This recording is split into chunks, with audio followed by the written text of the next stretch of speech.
പാദവാർഷിക പരീക്ഷ 4ാം ക്ലാസ് ഫിഖ്ഹ് പ്രധാനമായും എന്തൊക്കെ കാര്യങ്ങൾ ശ്രദ്ധിക്കണം, ഏത് രൂപത്തിലാണ് ചോദ്യങ്ങൾ വരിക എന്നീ വിഷയങ്ങളെ ഉൾപ്പെടുത്തിയ നല്ലൊരു വീഡിയോ ആണ്. വളരെ ഉപകാരപ്രദമായിരിക്കും.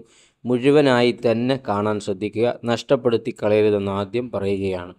ചോദ്യത്തിലേക്ക് വരുമ്പോൾ ഒന്നാമത്തത് യോജിപ്പിക്കാം എന്നൊരു ചോദ്യമാണ്. ബ്രാക്കറ്റിൽ ഉള്ളതിനെ താഴെ കൊടുത്തിരിക്കുന്ന ചോദ്യങ്ങൾക്ക് യോജിച്ചത് തിരഞ്ഞെടുക്കാനാണ്. ചോദ്യം വായിക്കാം. ഒന്നാമത്തത് വുളൂഇൻ്റെ ഫർളുകൾ ഏതാണ് ബ്രാക്കറ്റിൽ നിന്ന് ചോദിച്ചത്? നമ്മൾ പഠിച്ചതാണ്, 6 2 കുളിയുടെ ഫർളുകൾ എത്ര എണ്ണമാണ്? 2 എണ്ണമാണ്. മൂന്നാമത്തത് 200 ലിറ്റർ വെള്ളം എന്ന് പറഞ്ഞാൽ 2 കുല്ലത്ത്, അതാണ് യോജിച്ച് വരുന്നത്. ഇനി നാലാമത്തത് തൊഹൂർ എന്നതിനോട് യോജിക്കുന്നത് ഏതാണ്? മഴവെള്ളമാണ്. തോഹിർ എന്ന് പറഞ്ഞാൽ സ്വയം ശുദ്ധിയുള്ളതും മറ്റൊന്നിനെ ശുദ്ധിയാക്കാൻ കഴിയാത്തതുമായിട്ടുള്ള വെള്ളം ജ്യൂസാണ്. ഇനി ആറാമത്തത് മുത്തവസ്സിത്തായ നജസ്, ഇതിലേതാണ്? മദിയാണ്. അപ്പോൾ ഈ ഒരു രൂപത്തിലാണ് ഇതിനെ നമ്മൾ പൂരിപ്പിക്കേണ്ടത്. ഇതിൽ പറഞ്ഞ വിഷയങ്ങളൊക്കെ വളരെ പ്രധാനപ്പെട്ടതാണ്, പഠിച്ചിട്ടുണ്ട് എന്ന് ഉറപ്പുവരുത്തുക. ഇനി രണ്ടാമത്തത് തെറ്റുകൾ ശരിയാക്കി എഴുതാം എന്നുള്ള ചോദ്യമാണ്. തെറ്റിച്ച് കൊടുത്തിട്ടുണ്ട്, അത് നമ്മൾ ശരിയാക്കി എഴുതണം. അങ്ങനെ ഒരു ചോദ്യം നമുക്ക് പ്രതീക്ഷിക്കാവുന്നതാണ്. അതിലൊന്നാമത്തത് നിസ്കാരം നിർബന്ധമാക്കപ്പെട്ടത് നുബൂവത്തിൻ്റെ 10ാം വർഷം റമളാൻ മാസത്തിലാണ് എന്നാണ് കൊടുത്തിട്ടുള്ളത്. പുസ്തകത്തിൽ അതിൻ്റെ ശരിയായിട്ടുള്ളത് എങ്ങനെ വന്നിട്ടുള്ളത്? നിസ്കാരം നിർബന്ധമാക്കപ്പെട്ടത് നുബൂവത്തിൻ്റെ 11ാം വർഷം റജബ് മാസം 27ാം രാവിലാണ്. ഇതാണ് പുസ്തകത്തിൽ കൊടുത്തിട്ടുള്ളത്. അപ്പോൾ അതുപോലെ ശരിയാക്കി എഴുതണം. രണ്ടാമത്തത് വുളൂഇൽ നിയ്യത്ത് പറയൽ നിർബന്ധമാണ്. പുസ്തകത്തിൽ എങ്ങനെയാണ് പറഞ്ഞിട്ടുള്ളത്? വുളൂഇൽ നിയ്യത്ത് പറയൽ സുന്നത്താണ് എന്നാണ് കൊടുത്തിട്ടുള്ളത്. ഇനി മൂന്നാമത്തത് ലഹരി ദ്രാവകങ്ങൾ ഊറക്കിടൽ കൊണ്ട് ശുദ്ധിയാകും എന്നാണ് പറഞ്ഞിട്ടുള്ളത്. അത് തെറ്റാണ്.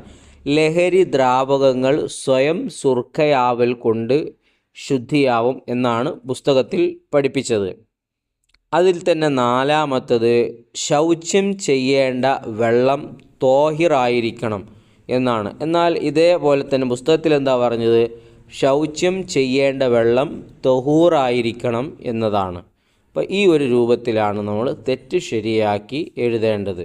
മൂന്നാമത്തെ ചോദ്യം വായിക്കുന്നതിന് മുമ്പ് ഇതുപോലെ മദ്രസാപരമായ പരീക്ഷാ വീഡിയോസ്, സ്കോളർഷിപ്പ് വീഡിയോസ്, നബിദിന പരിപാടികൾ, പാട്ട്, പ്രസംഗം, കഥ പറയൽ, പെൺകുട്ടികൾക്കുള്ള പ്രോഗ്രാം, ക്വിസ് തുടങ്ങിയ എല്ലാ പരിപാടികൾക്കും നേരത്തെ നിങ്ങളിലേക്ക് എത്തുന്നതിന് വേണ്ടി ഈ ഒരു ചാനൽ കൂടി സബ്സ്ക്രൈബ് ചെയ്ത് സപ്പോർട്ട് ചെയ്യണം എന്നറിയിക്കുകയാണ്.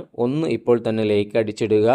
വീഡിയോയുടെ അവസാനം നിങ്ങൾക്ക് ഉപകാരപ്പെട്ടെങ്കിൽ കമൻറ്റിലൂടെ താങ്ക്സോ മറ്റോ നന്ദി സൂചകമായി എഴുതി അറിയിക്കുകയും ചെയ്യുക.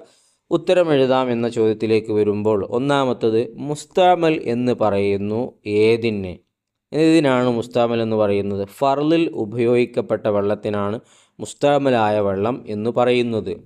ഇനി രണ്ടാമത്തത് ഖളാ വീട്ടാൻ പാടില്ലാത്ത നിസ്കാരം ഏത്? ഹൈലോ നിഫാസോ ഉള്ള അവസരത്തിലെ നിസ്കാരം ഖളാ വീട്ടാൻ പറ്റില്ല എന്ന് നമ്മൾ പാഠപുസ്തകത്തിൽ പഠിച്ചതാണ്. അതിൽ തന്നെ മൂന്നാമത്തത് നജസല്ലാത്ത ശവങ്ങൾ ഏതെല്ലാം എന്നാണ് ചോദിച്ചിട്ടുള്ളത്. പഠിച്ചതാണ്, സിമ്പിളാണ്. മനുഷ്യൻ, മത്സ്യം, വെട്ടുകിളി, ഇത് മൂന്നും എന്തല്ല? നജസല്ലാത്ത ശവങ്ങളാണ്. ഇനി നാലാമത്തത് ഹൈലിൻ്റെ ചുരുങ്ങിയ സമയവും കൂടിയ ദിവസവും എത്രയാണ്? ചുരുങ്ങിയത് 1 ദിവസവും കൂടിയത് 15 ദിവസവുമാണ്. അത് കഴിഞ്ഞു. ഇതിലൊക്കെ വളരെ പ്രധാനപ്പെട്ട ചോദ്യങ്ങളാണ്, നിങ്ങൾ ഓർമ്മയിൽ ഉണ്ടാവണം, മറന്നു പോകരുത്. ഇനി വ്യക്തമാക്കാം എന്നുള്ളതിൽ വരുന്ന ചോദ്യങ്ങൾ നമുക്കൊന്ന് നോക്കാം. ഇത് വളരെ ഇമ്പോർട്ടൻ്റ് ആണ്. തൊഹൂറാണ് ആദ്യം ചോദിച്ചിട്ടുള്ളത്. തൊഹൂർ നമ്മൾ പഠിച്ചതാണ്, സ്വയം ശുദ്ധിയുള്ളതും മറ്റൊന്നിനെ ശുദ്ധിയാക്കാൻ പറ്റുന്നതുമാണ്. തോഹിർ അങ്ങനെയല്ല, സ്വയം ശുദ്ധിയുണ്ട്, പക്ഷേ മറ്റൊന്നിനെ ശുദ്ധിയാക്കാൻ തോഹിറിന് കഴിയില്ല. രണ്ടാമത്തത് മുഖഫഫാണ്. മുഖഫഫായ നജസ് ഏതായിരുന്നു? 2 വയസ്സ് തികയാത്ത, പാലല്ലാത്ത, ഒന്നും കഴിക്കാത്ത ആൺകുട്ടിയുടെ മൂത്രമാണ് മുഖഫഫായ നജസിൽ വരുന്നത്. ഇനി മൂന്നാമത്തത് നിഫാസ് എന്താണെന്ന് വ്യക്തമാക്കാനാണ്. പ്രസവത്തിന് ശേഷം 15 ദിവസം കഴിയും മുമ്പ് ഗർഭപാത്രത്തിൽ നിന്ന് പുറപ്പെടുന്ന രക്തമാണ് ഈ നിഫാസ് എന്ന് പറയുന്നത്. ഇതിൽ തന്നെ നാലാമത്തത് വുളൂഇൻ്റെ നിയ്യത്തിൻ്റെ രൂപമാണ്. നിയ്യത്തിൻ്റെ രൂപം പുസ്തകത്തിൽ എങ്ങനെയാണ് പറഞ്ഞത്? വുളൂ എന്ന ഫർളിനെ ഞാൻ വീട്ടുന്നു എന്നോ ചെറിയ അശുദ്ധിയെ ഞാൻ ഉയർത്തുന്നു എന്നോ മറ്റോ കരുതൽ. അപ്പോൾ നിസ്കാരത്തെ ഹലാലാക്കാൻ വേണ്ടി ഞാൻ വുളൂ ചെയ്യുന്നു ഇതൊക്കെ കരുതാവുന്നത്. അതാണ് ആ എന്നോ മറ്റോ എന്നുള്ളതിൽ വരുന്നത്. അപ്പോൾ ഇതുപോലെയാണ് പുസ്തകത്തിൽ പറഞ്ഞത്. ഇതുപോലെ തന്നെ എഴുതാൻ പ്രത്യേകം ശ്രദ്ധിക്കുക. ഇതിൽ പറഞ്ഞതൊക്കെ വളരെ ഇമ്പോർട്ടൻ്റ് ആണ്, എല്ലാവർക്കും അറിയുന്നതായിരിക്കുമെന്ന് വിചാരിക്കുന്നു. ഇനി അഞ്ചാമത്തെ വളരെ പ്രധാനപ്പെട്ട ഒരു ചോദ്യമാണ്, രണ്ടെണ്ണം വീതം എഴുതാം എന്നുള്ളതാണ്. രണ്ടെണ്ണം വീതമല്ല, അതുമായി ബന്ധപ്പെട്ട് പറഞ്ഞതൊക്കെ അവിടെ നൽകിയിട്ടുണ്ട്. വായിച്ചു നോക്കാം. ഒന്നാമത്തെ ചോദ്യം ചോദിച്ചിട്ടുള്ളത് നിസ്കാരം നിർബന്ധമാവാനുള്ള ഷർത്തുകൾ 4 ഉണ്ടല്ലോ, അതിൽ 2 എഴുതിയാൽ മതി. നിങ്ങൾക്ക് എളുപ്പമുള്ളത് ആ സമയത്ത് ഓർമ്മ വരാൻ വേണ്ടിയാണ് നമ്മളിവിടെ മുഴുവനും കൊടുക്കുന്നത്. 1 മുസ്ലിം ആവുക, 2 പ്രായപൂർത്തിയാവുക, 3 ബുദ്ധി ഉണ്ടാവുക, 4 ഹൈള് നിഫാസ് എന്നിവയിൽ നിന്ന് ശുദ്ധി ഉണ്ടാവുക. ഇതൊക്കെ നിസ്കാരം നിർബന്ധമാവാനുള്ള ഷർത്തുകളാണ്. 2 എഴുതിയാൽ മതി. രണ്ടാമത്തത് ശൗച്യം ചെയ്യൽ ഹറാമായ വസ്തുക്കൾ ഏതൊക്കെയാണ്? ബഹുമാനിക്കപ്പെടുന്ന വസ്തുക്കൾ, ഭക്ഷ്യവസ്തു, എല്ല്, ഇവകൾ കൊണ്ടൊന്നും ശൗച്യം ചെയ്യാൻ, മനോഹരം ചെയ്യാൻ പറ്റില്ല, ഹറാമാണ്. ഇനി മൂന്നാമത്തെ ചോദ്യം, വുളൂ സുന്നത്തുള്ള കാര്യങ്ങൾ 2 ചോദിച്ചിട്ടുള്ളത്, 4 അവിടെ കൊടുത്തിട്ടുണ്ട്. 1 ഖുർആൻ ഓതുക, വുളൂ സുന്നത്താണ്. ബാങ്ക് വിളിക്കുക, ഖബർ സിയാറത്ത് ചെയ്യുക, പിന്നെ ഉറങ്ങാൻ ഉദ്ദേശിക്കുക, ഇതിനൊക്കെ വുളൂ ചെയ്യൽ സുന്നത്താണ്. ഇവിടെ ഖുർആൻ ഓതുക എന്ന് പറയുന്നത് നമുക്ക് മനഃപ്പാടമുള്ളത് ഓതുന്നതാണ്. മറ്റേത് ഖുർആൻ എടുത്തു ഓതണമെങ്കിൽ, ഖുർആൻ തുടരണമെങ്കിൽ വുളൂ നിർബന്ധമാണ്. നാലാമത്തത് വലിയ അശുദ്ധിയുടെ കാരണങ്ങളാണ് ചോദിച്ചിട്ടുള്ളത്. അഥവാ കുളിക്കാനുള്ള കാരണങ്ങൾ എന്തൊക്കെയാണ്? മനീയ് പുറപ്പെടുക, 1 ലിംഗത്തിൻ്റെ അഗ്രഭാഗം ഫർജിൽ കടക്കുക, 3 ഹൈള് രക്തം മുറിയുക, 4 നിഫാസ് അഥവാ പ്രസവ രക്തം മുറിയുക. ഇതൊക്കെ വലിയ അശുദ്ധിയുടെ കാരണങ്ങളാണ്. ഇതുണ്ടായാൽ കുളിക്കണം എന്ന് നമ്മൾ പുസ്തകത്തിൽ പഠിച്ചതാണ്. എല്ലാ കാരണങ്ങളും അവിടെ കൊടുത്തിട്ടുണ്ട്, പഠിച്ചു വെക്കുക. ഇനി അവസാനത്തെ വരുന്നത് 6-മത്തത് പൂരിപ്പിക്കാം എന്നുള്ള ഒരു ചോദ്യമാണ്. ഇത് രണ്ടും വളരെ പ്രധാനപ്പെട്ടതാണ്, പ്രത്യേകം നോട്ട് ചെയ്യുക.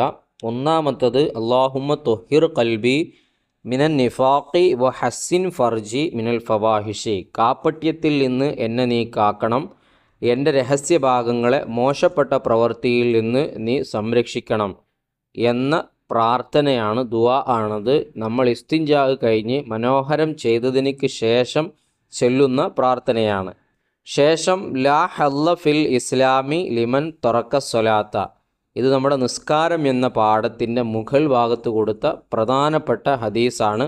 നിസ്കാരം ഒഴിവാക്കുന്നവനിക്ക് ഇസ്ലാമിൽ യാതൊരുവിധ ബന്ധവുമില്ല, അവകാശവുമില്ല എന്ന അർത്ഥത്തിൽ വരുന്ന മറ്റൊരു ഹദീസും. രണ്ടും പ്രധാനപ്പെട്ടതാണ്, നോട്ട് ചെയ്ത് പഠിക്കുക. ഈ ചോദ്യപേപ്പർ വായിച്ചു കഴിഞ്ഞതിലൂടെ ചോദ്യം വരുന്നത് കൃത്യമായി നമുക്ക് മനസ്സിലാക്കാൻ സാധിച്ചു. 6 പാഠങ്ങളാണ് ഫിഖിൽ നിന്ന് നമുക്ക് പഠിക്കാനുള്ളത്. 6ലും ഒരുപാട് പ്രധാനപ്പെട്ട വിഷയങ്ങളുണ്ട്. സമയം ലഭിക്കുകയാണെങ്കിൽ പ്രധാനപ്പെട്ട വിഷയങ്ങളെ മാത്രം ഉൾപ്പെടുത്തിയ ഒരു വീഡിയോ ചെയ്യാൻ ആഗ്രഹിക്കുന്നുണ്ട്.